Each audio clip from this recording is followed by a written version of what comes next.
Soy Fernando Díaz Villanueva, hoy es 27 de noviembre de 2016 y esto es La Contracrónica.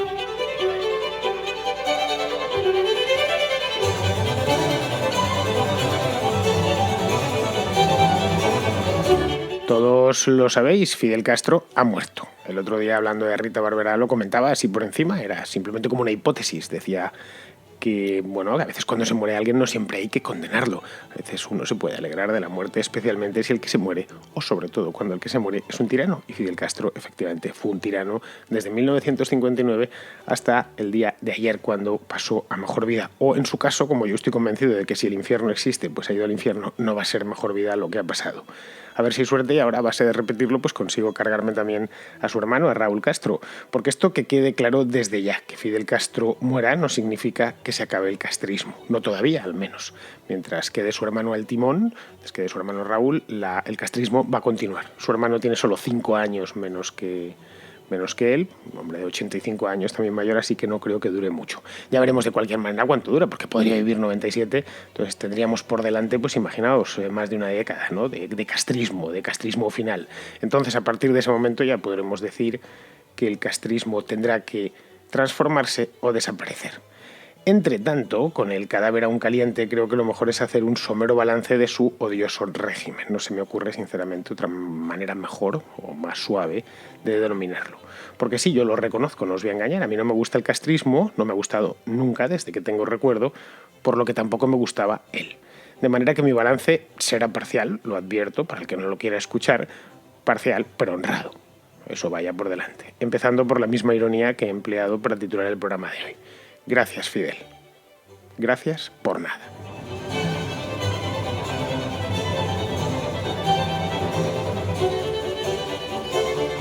Os decía ayer que íbamos a hacer hoy, como era domingo, pues un programa sobre preguntas y respuestas, cuarta entrega, pero no va a ser posible por razones propias de la actualidad. No todos los días se muere Fidel Castro. Bueno, ni todos los días ni todos los años. Fidel Castro, de hecho, solo se va a morir una vez, afortunadamente, porque personajes como estos existen solo una vez, bueno, o muy pocas veces. No Fidel, bueno, propiamente Fidel Castro solo una vez, pero vamos, gentuza de este estilo pocas veces. Así que esto de las preguntas y las respuestas, pues ya lo haremos otro día, no lo sé si mañana, dependiendo un poco de lo que haya, o pasado, o lo dejamos para la semana que viene. Tengo vuestros mensajes debidamente a buen recaudo, bien custodiados, así que no os preocupéis, a muchos más los tengo seleccionados. Me he preocupado de pasarlos a una carpetita en el ordenador y demás. Bien, yo no os voy a contar la historia o la biografía de Fidel Castro, que la conozco suficientemente bien, porque el tema de Cuba siempre me interesó. El propio Castro, he leído varias biografías, algunas las tengo muy anotadas, sobre todo cuando estuve preparándolo del Che Guevara, pues claro, tuve que estudiar su entorno, y en su entorno directo estaba Fidel Castro. Pero esto no es la contrahistoria, esto es la contracrónica, y no hablo tanto de historia como de current affairs, ¿no?, que se dice en inglés, asuntos que están sucediendo en el momento presente, y en el momento presente lo que acaba de suceder es la muerte de Castro. Así que prefiero hacer algo distinto a contaros su biografía, que es un poco lo que han venido haciendo los medios en las últimas horas, ¿no?, contarnos qué ha hecho. Yo prefiero repasar su medio siglo de gobierno, hacer un balance, como os comentaba. Es decir, medio siglo de gobierno, más una prórroga de otros 10 años como reina madre de la revolución, más o menos desde el año 2006 hasta ayer. Él no era ya el líder máximo, era el líder máximo, pero no tenía poder ejecutivo. Bueno, mi idea es hacer un retrato más o menos certero de este periodo de la historia de Cuba, que es de hecho la mitad de la historia de Cuba como república independiente. Cuba tiene un siglo de historia, poco más de un siglo de historia, y la mitad de ese siglo ha sido gobernada por Fidel Castro o por su hermano Raúl Castro, es decir, por los Castro. Lo primero que habría que agradecerte, y esta vez ya me dirijo personalmente a él, sé que no me va a escuchar porque no está entre nosotros, y si estuviese tampoco me iría a escuchar porque Fidel Castro me consta fehacientemente que no escuchaba la contracrónica, eso que se perdía él. Pues bien, de cualquier manera, vamos a hacer un pequeño juego y me voy a dirigir directamente a Fidel Castro. Más, de hecho, tengo una fotografía suya aquí delante, he estado montando un vídeo para la contra, tengo un montón de fotografías de Castro, y le puedo casi mirar a la cara, una de cuando estaba ya a punto de morirse muy mayor, ¿no? Pues bien, Fidel, lo primero que habría que agradecerte, lo primero de todo, es haber arrebatado las esperanzas de los cubanos, porque prometiste democracia y prometiste elecciones durante la guerrilla en Sierra Maestra, y no has dado ni una cosa ni la otra. Prometiste poner fin a una dictadura fundaste otra dictadura mucho peor. Eso es lo primero de todo. Los cubanos de 1959, la mayor parte de los cuales pues ya no están con vida. No sé dónde leía ayer que el 70% de los cubanos han nacido durante el castrismo, pues calcula. Pues bien, esos cubanos lo que esperaban era recuperar la democracia que Batista les había arrebatado después de un golpe de Estado. Tú se lo prometiste, pero no honraste tu palabra. Eso es lo primero por lo que habría que darte las gracias. Habría que agradecerte también la forja de una dictadura larga y penosa, que no ha concluido y que le pueden quedar todavía muchos años. No sé, podemos hacer cálculos y comparaciones. Hace algo más de un año en Guatemala di una conferencia precisamente sobre el castrismo, en la que a los alumnos de la Universidad Francisco Marroquín les contaba, les ponía en perspectiva cuánto habían durado las dictaduras más largas de la historia a lo largo del siglo XX, ¿no? Es el siglo de las dictaduras. Pero bueno, en España, por ejemplo, el franquismo, que vino después de una guerra civil, duró 36 años. Lo que va de 1939, cuando termina la guerra, en 1975, cuando muere el dictador. Si nos vamos a dictaduras hispanoamericanas, pues tendríamos que los Somoza, padre e hijo, gobernaron durante 28 años. Y la historia de Nicaragua y la de los Somoza quedaron muy unidas. Leónidas Trujillo en la República Dominicana gobernó durante 35 años. Alfredo Stroessner en Paraguay durante otros 35. Y si nos salimos de la América Latina y nos vamos a África, qué sé yo, pues nos encontraríamos con Muammar al-Gaddafi, que estuvo gobernando durante 41 años. Y dices, bueno, pero ninguno de ellos era un líder máximo popular de una república popular. Es decir, a fin de cuentas, ni Franco, ni Somoza, ni Stroessner eran comunistas. Luego lo normal es que fuesen dictadores, mientras que los comunistas no son propiamente dictadores, o son dictadores buenos. Bueno, si nos vamos a sus contrapartes comunistas, pues nos encontraríamos con que Stalin, Joseph Stalin, gobernó durante 24 años, Mao Zedong durante 27, y tendríamos que irnos la plusmarca la tendría, por debajo de Castro, por supuesto, Kim Il-sung con 46 años, que gobernó desde los años 40 hasta los años 90 cuando murió. Así que, en fin, me parece que es la dictadura más larga, no de Cuba, que eso por descontadísimo, sino de todo el mundo. Debemos agradecerte, aparte de todo eso, enfeudar Cuba a la tiranía soviética durante más de 30 años. Y si no estuvo enfeudada más tiempo es porque la tiranía soviética desapareció, colapsó, quebró. Desapareció del mapa en 1991. Cuando digo desapareció es que la Unión Soviética como país, como Estado, dejó de existir. Ahí de hecho habría doble agradecimiento. Porque mientras se enfeudaba a su pequeño país, a su pequeño y paradisíaco país, lo enfeudaba a unos tiranos infames, pues a punto estuvo de montar y de provocar la Tercera Guerra Mundial con la crisis de los misiles en 1962. Y todo con tal de quedar por encima. Esta crisis de los misiles se merece una buena contracrónica. Fue una historia realmente de cómo un insensato, joven era todavía, enfrentó a las dos principales potencias, todo para quedar por encima. Curioso, pero así fue. Habría que darte un agradecimiento especial por el exilio. Sí, el exilio. Un 20% de la población de Cuba vive fuera, o de los cubanos viven fuera, mejor dicho. Unos 2,5 millones de personas. Solo 1,5 millones al otro lado del estrecho de la Florida. Es decir, a 150 kilómetros, en la que llaman La Habana Norte. En España viven unos cuantos también. No sé el número exacto, pero deben rondar los 150 o 200.000 cubanos. Y fíjate que España y Cuba están lejos, pues hasta aquí han llegado. Cuando Cuba, curiosamente, era un país que hasta 1959 atraía emigrantes, entre otros lados de España, de Italia, de distintos países. Era un lugar atractivo para emigrar, para los europeos desde luego. Lo cuenta, creo que es en el Manual del Perfecto Idiota, cuenta Montaner como el número, no recuerdo el número exacto, de italianos que estaban inscritos en la Embajada de Cuba en Roma para solicitar el visado para emigrar a Cuba y establecerse allí. Hoy que a mí no me consta ningún italiano que se quiera ir a vivir y a trabajar en Cuba, más allá de algún revolucionario de estos de salón, ¿no? Tipo Willy Toledo, que a lo mejor alguno habrá en Italia. Ya sabéis cómo es la izquierda italiana. Pero quitando esos, ninguno más. A ningún joven italiano se le ocurre, vamos, digo italiano como digo español, como digo canadiense, como digo irlandés, se le ocurre valorar Cuba como una posibilidad, como país de destino para desarrollarse profesionalmente. De hecho, si lo miramos con cierta frialdad, Desde 1959 el principal producto de exportación de Cuba no es el azúcar, ni el banano, ni nada por el estilo. Son las personas, son los emigrantes, es la gente, son los cubanos. Y a los que se fueron tuvieron suerte, ¿eh?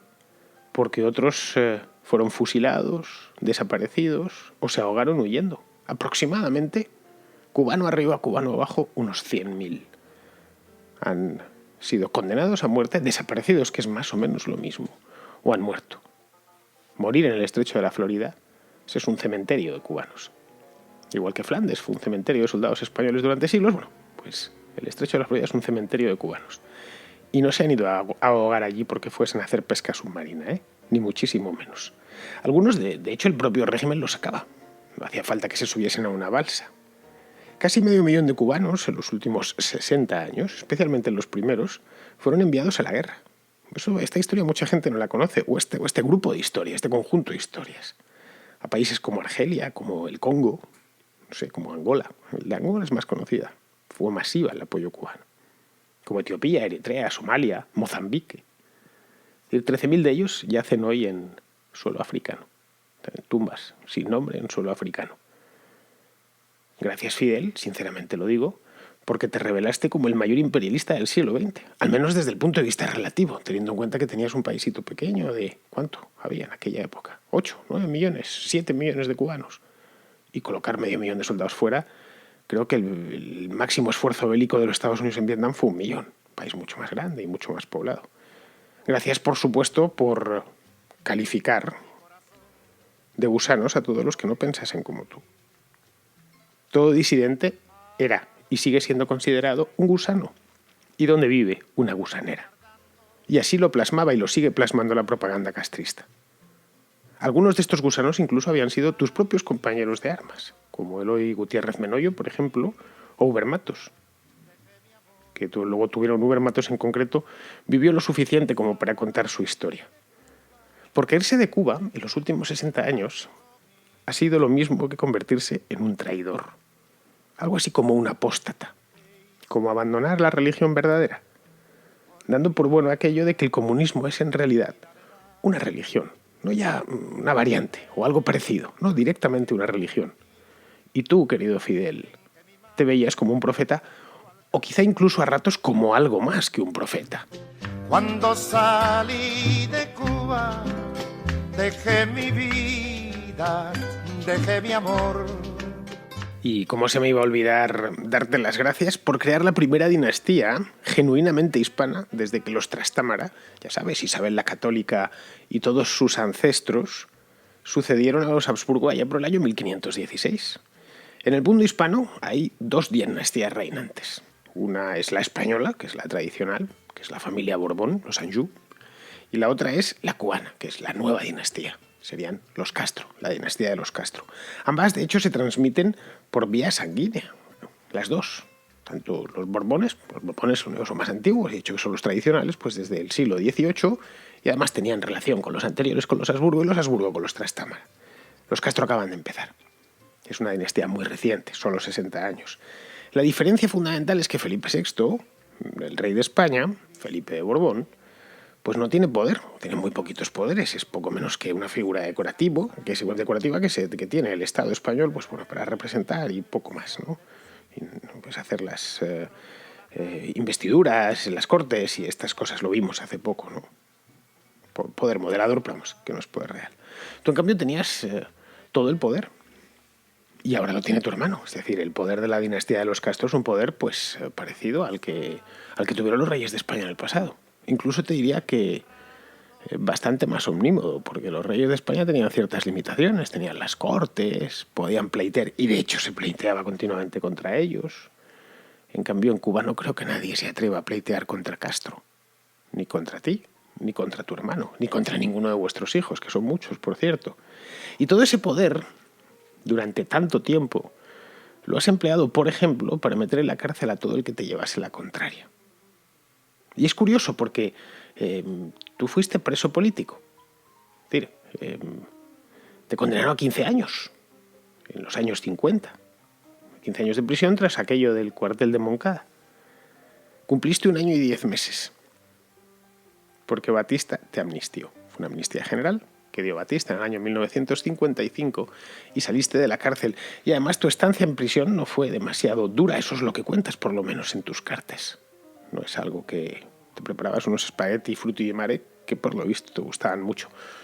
Los presos, en cambio, a ti se te han muerto en la cárcel.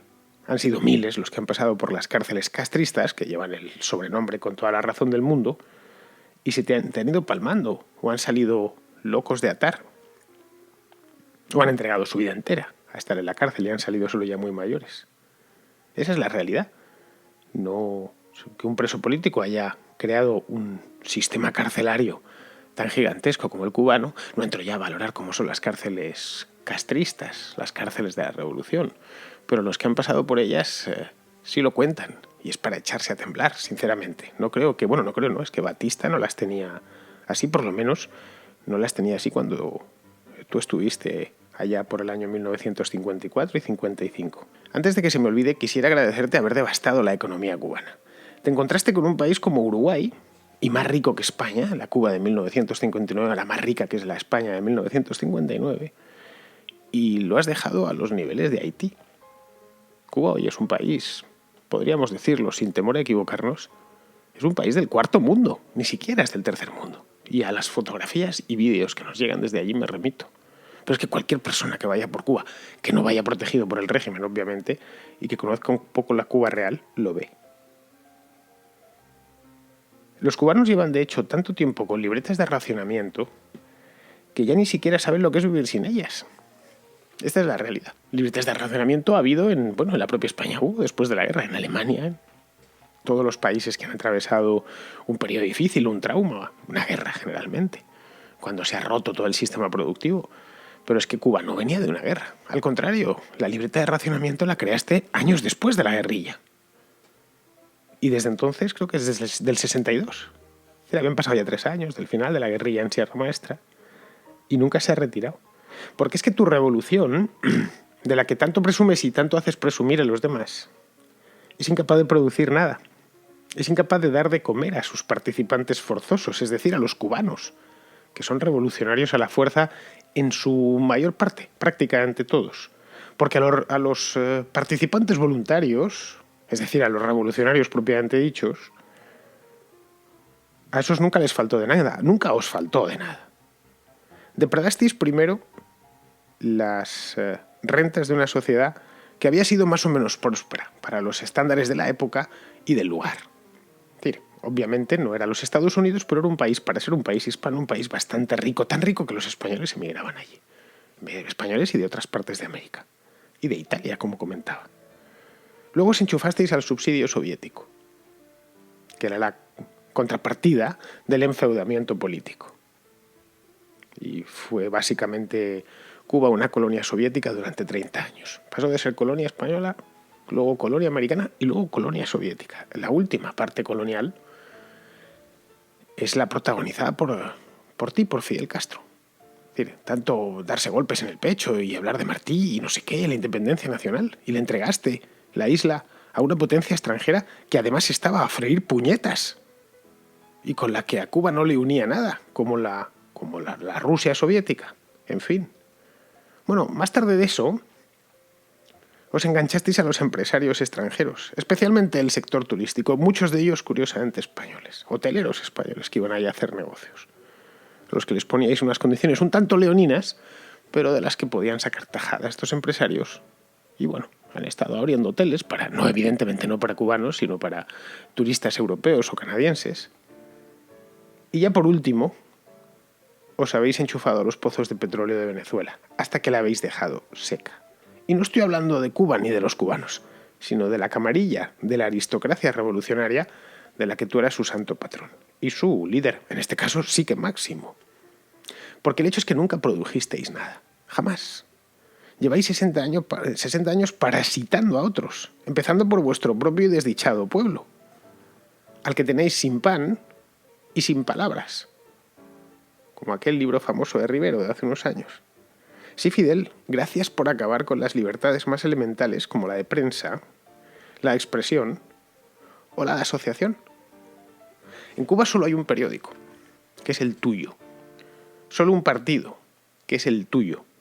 y solo unas ideas de curso legal, que son las tuyas.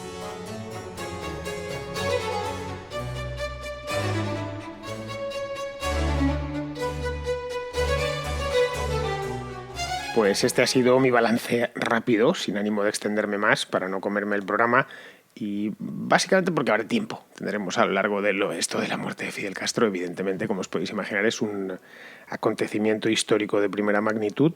El personaje en sí es un personaje histórico de primera magnitud, nos guste o no nos guste, pero es la realidad. Hitler también lo fue, y esto traerá mucha cola. Es decir, si nos pasamos 2 semanas hablando de Trump, no quiero ni pensar lo que vamos a pasarnos hablando de Castro. Volverán además las peleas habituales. Ya sabéis que la cosa cubana nos toca especialmente, a los españoles muchísimo, y me consta que también a otros países de Hispanoamérica. Desde luego recuerdo que en Guatemala se las tenían y se las traían con el tema de Cuba, algo muy similar a lo de España. Nos divide. En el fondo nos vemos en cierto modo reflejados. Es decir, a Fidel Castro lo vemos como uno de los nuestros malo, o uno de los nuestros bueno para los que están al otro lado. De ahí que se toma como algo propio. El hecho es que este hombre va a pasar a la historia, está ya dentro de la historia. Y no digo a la historia de Cuba, que eso por supuestísimo, sino a la historia universal, a la historia del mundo. Es decir, la figura de Fidel Castro es central, una figura capital muy importante a lo largo del siglo XX. No tanto ya en el XXI, que en el año 2006 ya se averió y dejó de enredar, o ha seguido enredando por poco, pero sí en la del siglo XX, especialmente durante sus primeros 30 años de gobierno, sobre todo durante sus primeros 10, del año 1959 a los años 70. Ahí sí que el castrismo, a los 70 me podría incluir, la década de los 70. El castrismo sí tuvo mucha importancia. Decían hoy varios, entre otros un artículo magnífico de Carlos Alberto Montaner, cuando me enteré ayer por la mañana que se había muerto, de las primeras personas en las que pensé fue en Montaner. Dije, caray, tiene que estar pegándose la alegría del siglo. Y Carlos Alberto, que es un profesional como la copa un pino, ya tenía preparado su artículo a esa hora. Ya estaba, habían subido un artículo, un obituario urgente, que me fascinó. Dije, qué gran tipo. Ojo, Carlos Alberto no es ningún mozalbete, tiene ya como 70 y tantos años y se veía como un verdadero campeón, un periodista de los que ya no hay. Ya tenía puesto su artículo en el Nuevo Herald y lo podéis leer, vamos, por si está muy bien escrito. Supongo que Carlos Alberto a lo largo de los próximos días pues nos dará más material. Carlos Alberto tiene grandes libros sobre Cuba. Uno de ellos magnífico que estuve leyendo el año pasado, El viaje al corazón de Cuba, extraordinario, pero aparte de eso tiene muchísimos más. No lo sé, yo espero que viva lo suficiente como para volver a su patria, a la que no ha vuelto a pisar desde que tenía 18 años, y a mí me encantaría sinceramente que los que vayan a heredar el desastre que ha dejado este sinvergüenza contasen con Carlos Alberto, porque es un fuera de serie, una persona fuera de lo común. Bien, pues decían, entre otros decían que la historia no le absolverá. Y yo creo que es quedarse un poquito corto. A Fidel Castro no es que la historia no le vaya a absolver, es que la historia ya le ha condenado.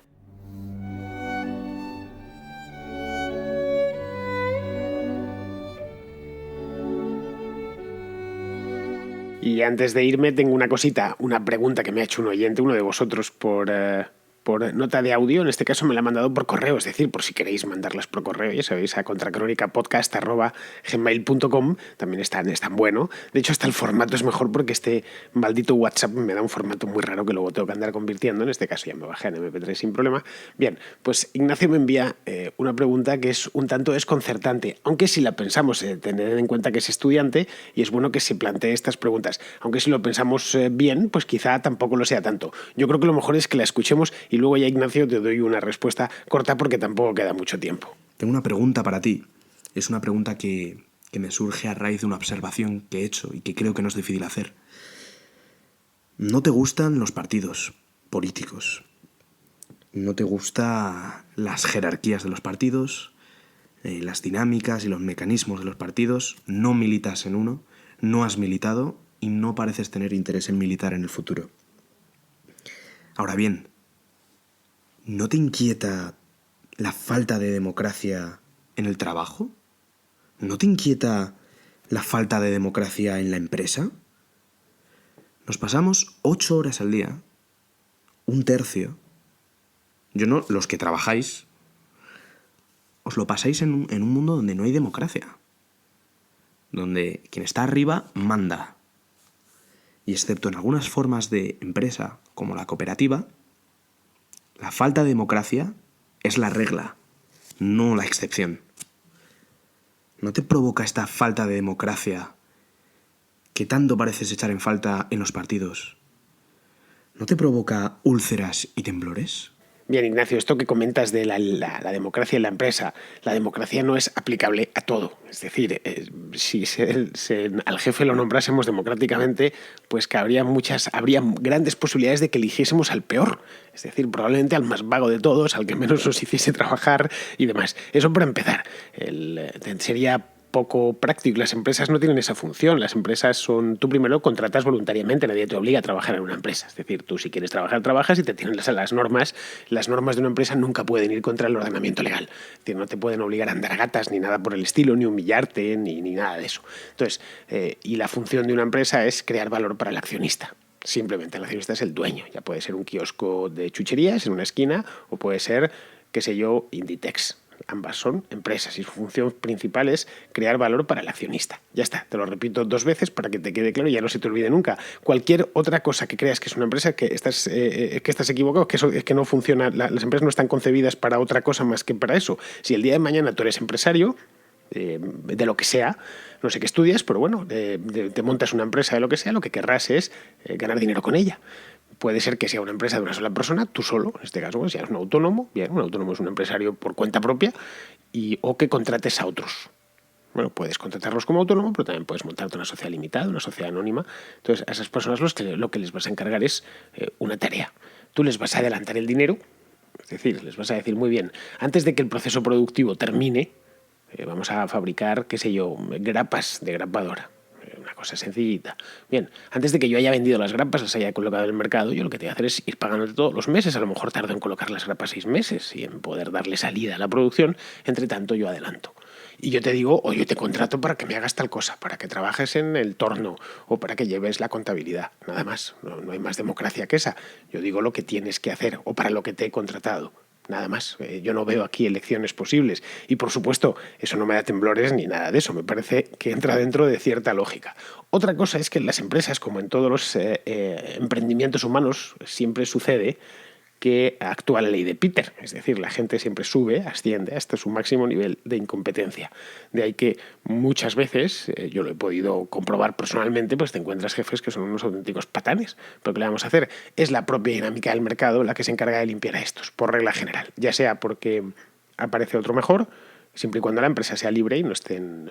En fin, tengan que competir en el mercado. El mercado es inapelable, no es como una empresa pública, que la Renfe, ¿no? Esta con la que yo me meto tanto, que como no hay otra empresa al lado moviendo a gente en tren, pues hacen lo que les da la gana. En una empresa que esté compitiendo en el mercado, al final, el incapaz, igual que sube, tiende a bajar.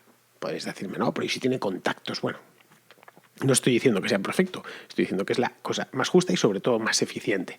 Así que, en serio, de verdad, Ignacio, te lo recomiendo, quítate esas ideas de la democracia para cualquier cosa, porque tampoco hay democracia en las familias. Si tú tienes un hijo de 3 años y le dices a la cama, no se somete a referéndum, vamos a ver si el niño se mete en la cama, sí o no. ¿Qué opinas, Pepito? Pues opino que no me quiero meter en la cama. Pues no te tienes que meter en la cama porque tienes 3 años.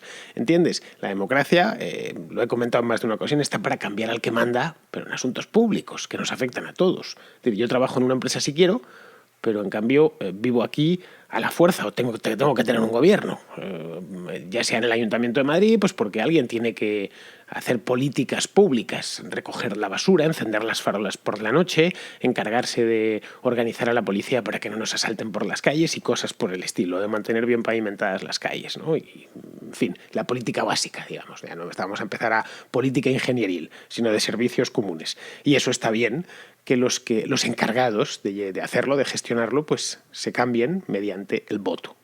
Porque de la otra manera pues sería un tipo que un tecnócrata, de alguna manera, ¿no? Que está ahí, va a estar ahí eternamente y no tiene ningún incentivo para hacerlo bien. De la otra manera, sí tienes un incentivo para hacerlo bien y es ganar la reelección.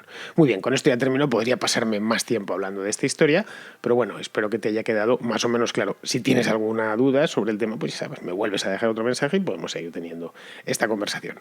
Muy bien, queridos amigos, pues con esto termino. Os he metido esta última porque tengo un montón de ellas y esta me ha hecho gracia, y además es bueno dedicarle tiempo a los estudiantes y a la gente joven. Yo siempre que puedo se lo dedico. Creo que todo el tiempo que los cuarentones le dediquemos a los 20añeros es poco. Es decir, la cantidad de información que podemos transferir es mucha y además es lo justo. Al igual que cuando yo tenía 20 años pues buscaba aprender de los que eran más mayores que yo, pues ahora es lógico que los que son más jóvenes traten de aprender de mí. Yo también lo trato de aprender de los que tienen 60. No pierdo nunca una oportunidad de hablar con alguien que es mayor que yo. Pues nada, queridos amigos, con esto os dejo y espero a ver si mañana no se me arma ninguna. Meteré muchas más preguntas y muchas más respuestas. Hasta mañana.